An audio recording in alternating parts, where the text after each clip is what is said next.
ಈ ತಿಂಗಳ ಬ್ಯಾಗ್ ರಹಿತ ದಿನದ ವಿಷಯ ಮಾದಕ ವಸ್ತುಗಳ ದುರುಪಯೋಗ ಹಾಗೂ ಅವುಗಳ ತಡೆಗಟ್ಟುವಿಕೆ. ಮಾದಕ ವಸ್ತುಗಳೆಂದರೇನು, ಅವುಗಳ ದುಷ್ಪರಿಣಾಮವನ್ನು ವಿವರಿಸಲಾಯಿತು ಹಾಗೂ ಅದರ ಬಗ್ಗೆ ಒಂದು ಕಿರು ನಾಟಕದ ಮೂಲಕ ವಿದ್ಯಾರ್ಥಿಗಳಿಗೆ ಮನವರಿಕೆ ಮಾಡುವ ಪ್ರಯತ್ನವನ್ನು ಮಾಡಿದೆವು.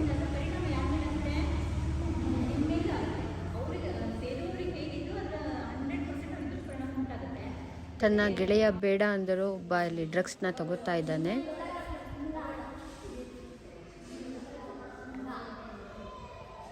ತನ್ನ ಕೆಲವು ಗೆಳೆಯರಿಗೂ ಅದನ್ನು ಹಂಚುವ ಪ್ರಯತ್ನ ಮಾಡ್ತಾನೆ ಅವನು. ಕೆಲವರು ಬೇಡ ಅಂತ ಹೇಳ್ತಿದ್ದಾರೆ.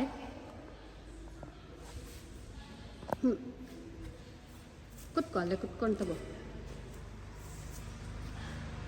ನಶೆಯಲ್ಲಿ ತೊಡಗಿಕೊಂಡಿರುವುದು.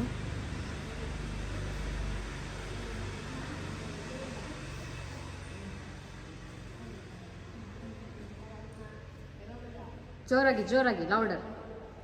ತನ್ನ ಗೆಳೆಯ ಬೇಡ ಅಂದರೂ ಅವನದರಲ್ಲಿ ನಿರತನಾಗಿರ್ತಾನೆ.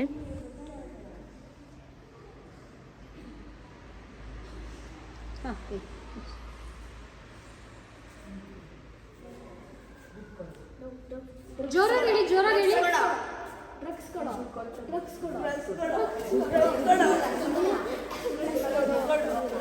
ಹಣವಿಲ್ಲದೆ ಡ್ರಗ್ಸ್ ಕೊಡೋದಿಲ್ಲ ಅಂತ ಹೇಳಿದ್ದಕ್ಕೆ ಅವನ ಮೇಲೆ ಜಗಳ ಮಾಡಿ ಇವರು ಮಾನಸಿಕ ಸ್ಥಿಮಿತವನ್ನು ಕಳ್ಕೊಳ್ತಾರೆ.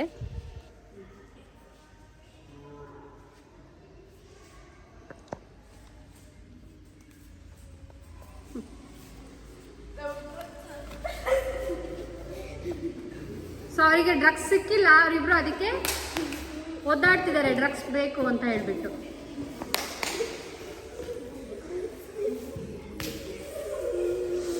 ಡ್ರಗ್ಸ್ ಸಿಗದೆ ಇದ್ರೆ ನಿಮ್ಮ ಬ್ರೈನ್ ಮೇಲೆ ಹೇಗೆ ಎಫೆಕ್ಟ್ ಆಗುತ್ತೆ ಅಂತ ತೋರಿಸ್ತಿದ್ದಾರೆ. ವಿಲ ವಿಲ ಅಂತ ಒದ್ದಾಡ್ತಿದ್ದಾರೆ ಅವರು.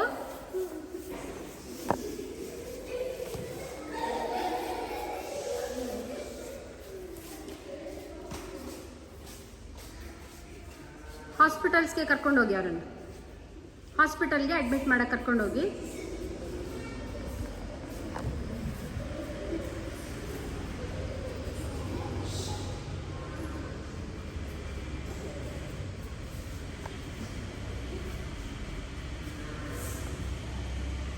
ಮಾದಕ ವಸ್ತುಗಳು ಬದುಕಿಗೆ ಹಾನಿಕಾರ ಮತ್ತು ಬ್ರೈನ್ ಎಫೆಕ್ಟ್ ಆಗುತ್ತದೆ.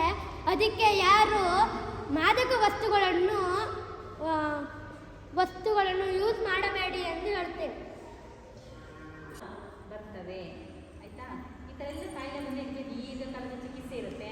ಕೆಲವೊಂದು ಚಿಕಿತ್ಸೆ ಕಲಿಸದೆ ವ್ಯಕ್ತಿ ಸಾವನ್ನಪ್ಪಬಹುದು. ಅದರಿಂದ ಈಗ ಕಂಡೀಷನ್ ಇದೆ, ಎಲ್ಲೋ ಶಾಲೆ ಹತ್ರ ಆಗಲಿ ಪಬ್ಲಿಕ್ ಪ್ಲೇಸಸ್ಗಳಲ್ಲಾಗಲಿ ಮತ್ತು ನಿಮ್ಮ ಮನೆಗಳಲ್ಲೂ ಅಷ್ಟೇ ಯಾರಾದರೂ ಬೀಡಿ ಸಿಗರೇಟ್ ಸೇರ್ತಾ ಇದ್ದರೆ ನೀವು ಧೈರ್ಯವಾಗಿ ಹೇಳಿ, ನೀವು ಇಲ್ಲಿ ಸೇರಬೇಡಿ, ಇಲ್ಲಿಂದ ದೂರ ಹೋಗಿ ಸೇರಿ. ಅವ್ರು ಯಾರೇ ಇರ್ಬೋದು, ಯಾಕಂದರೆ ಅದರ ಪರಿಣಾಮ ಯಾವ ಮೇಲೆ ಅಂದರೆ ನಿಮ್ಮ ಮೇಲೆ ಆಗುತ್ತೆ. ಅವರಿಗೆ ಸೇರೋರಿಗೆ ಹೇಗಿದ್ದು ಅದರ 100% ದುಷ್ಪರಿಣಾಮ ಉಂಟಾಗುತ್ತೆ. ಜೊತೆಗೆ ಗಾಳಿಯನ್ನು ಸೇವನೆ ಮಾಡಿದ್ರೆ ನಮಗೂ ಕೂಡ ಆರೋಗ್ಯದಲ್ಲಿ ವ್ಯತ್ಯಾಸ ಆಗುತ್ತೆ. ಇನ್ನು ಮುಂದೆ ನಾವು ಕೂಡ ಈ ತಂಬಾಕು ನಿಯಂತ್ರಣ ಕಾರ್ಯಕ್ರಮ ಇದೆ ಸರ್ಕಾರದ್ದು, ಇದ್ರ ಜೊತೆ ನಾವು ಕೈ ಜೋಡಿಸ್ಬೇಕು. ಹೇಗೆ ನಮ್ಮ ಮನೆಗಳಲ್ಲಿ ತಂಬಾಕು ಪದಾರ್ಥಗಳು ಹಾಗೂ ಈ ದಿನ ಕೆಲವು ಹಾಡುಗಳನ್ನು ಹಾಡಿಸಿದೆವು.